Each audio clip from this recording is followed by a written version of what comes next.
नमस्कार। आज हम भारत के कुछ बेहद खास और खूबसूरत जल परिदृश्यों के बारे में बात करने वाले हैं। हाल ही में भारत ने अपनी संरक्षित आर्द्र भूमियों की लिस्ट में दो और नए नाम जोड़े हैं और इसके साथ ही एक बहुत बड़ा मुकाम हासिल किया है।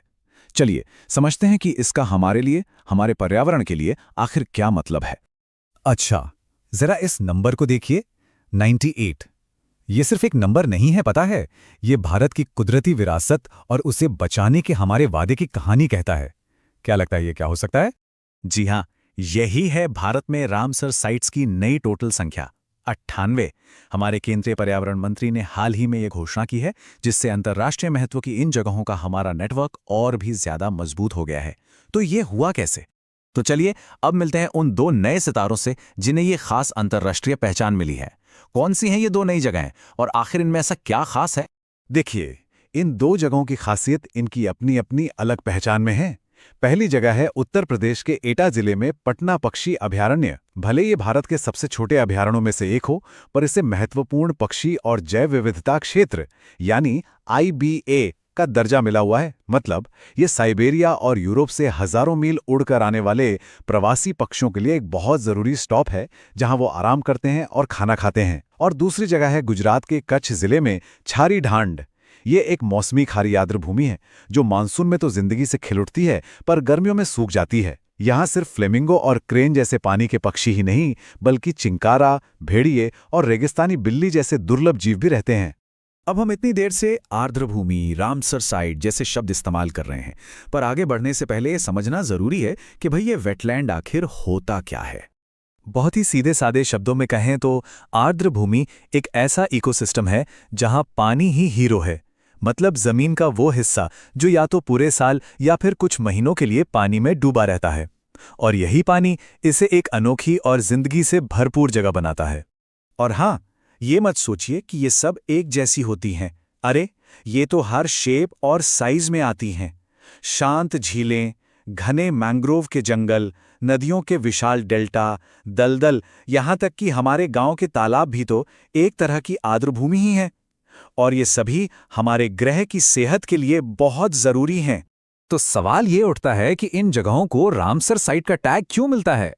इसका कनेक्शन एक इंटरनेशनल एग्रीमेंट से है, जिसे हम रामसर कन्वेंशन के नाम से जानते हैं। ये समझिए कि एक ग्लोबल संधि है जो इन अनमोल जगहों को बचाने के लिए बनाई गई है। देखिए, रामसर कन्वेंशन आसान भाषा में दुनिया भर के देशों के बीच एक वादा है। इसका मेन मकसद है इन जरूरी इकोसिस्टम को बचाना और ये पक्का करना कि हम उनका इस्तेमाल समझदारी से करें, ताकि हमारी आने वाली पीढ़ियां भी इनसे फायदा उठा सकें। ये प्रकृति को बचाने की एक साझा ग्लोबल जिम्मेदारी है। ये पूरी कहानी शुरू हुई 1971 में ईरान के रामसर शहर से। वहीं इस संधि पर साइन हुए थे। फिर 1 फरवरी 1982 को भारत भी ऑफिशियली इसका हिस्सा बन गया। और बस इसी दिन को याद रखने के लिए हम हर साल 2 फरवरी को वर्ल्ड वेटलैंड्स डे मनाते हैं। ठीक है, तो भारत में अब 98 रामसर साइट्स हैं। ये नंबर सुनने में तो काफी बड़ा लगता है, पर असली सवाल तो ये है कि इसका हमारे लिए, हमारे पर्यावरण के लिए मतलब क्या है? Why does it matter? जरा इस चार्ट को देखिए। ये अपने आप में पूरी कहानी कह रहा है। सिर्फ एक दशक के अंदर भारत में रामसर साइट्स की संख्या 26 से बढ़कर 98 हो गई है।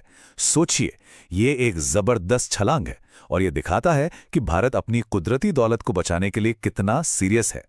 चलिए, नंबर्स तो अपनी जगह हैं, पर असल बात पर आते हैं। आखिर इन जगहों को बचाना इतना जरूरी है क्यों? मतलब ये दलदली जमीनें हमारे किस काम आती हैं? इसका जवाब बहुत जरूरी है।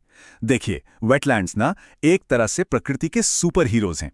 ये अनगिनत पेड़ पौधों, कीड़े मकोड़ों, पक्षियों और मछलियों का घर हैं। ये एक नेचुरल स्पंज की तरह काम करते हैं, जो भारी बारिश के पानी को सोखकर हमें बाढ़ से बचाते हैं। ये पानी को फिल्टर करके जमीन के नीचे के पानी को साफ और रिचार्ज करते हैं।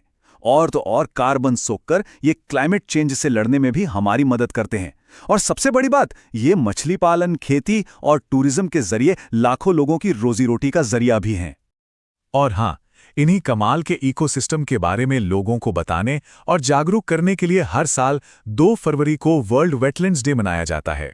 यह दिन हमें याद दिलाता है कि इन कीमती जगहों को बचाना हम सबकी जिम्मेदारी है।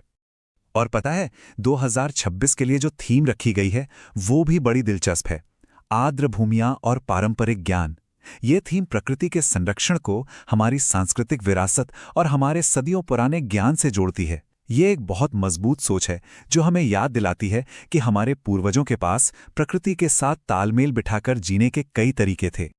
और बस इसी सवाल के साथ हम आज की ये बातचीत खत्म करते हैं। जरा सोच कर देखिए, हमारा जो सदियों पुराना ज्ञान है, जैसे पानी बचाने की पुरानी तकनीकें या मछली पकड़ने के सस्टेनेबल तरीके, वो इन कीमती आर्द्र भूमियों को बचाने में क्या रोल निभा सकता है?